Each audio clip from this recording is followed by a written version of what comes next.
Oftentimes, it's the women senators, Democrats and Republicans, who can cross party lines, who can find that common ground, build consensus, and then move legislation forward.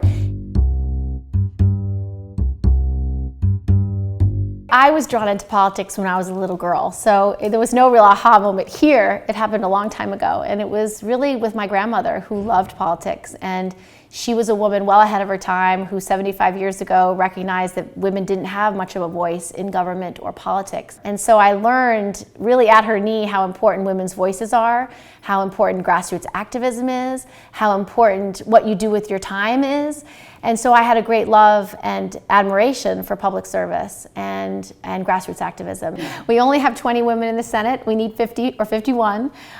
We only have 18% in the House of Representatives. Again, it should represent the nation. We should have women representing the full population of the United States. And I think when women's voices are heard, outcomes will be better. Oftentimes I see an issue as a mom. So even sexual assault in the military, I imagine, what if this happened to one of my two sons? I just spent the last 45 minutes talking to two survivors, men who were raped in the military. Something has to be done on their behalf.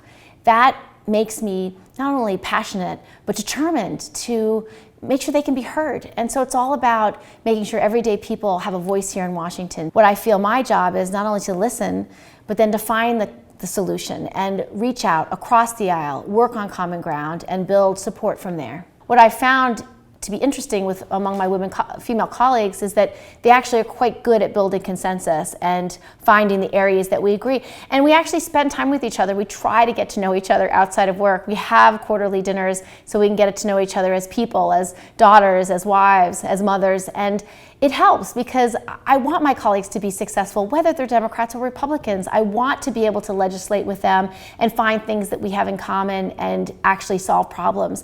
And that seems to be a shared characteristic amongst the women in the Senate.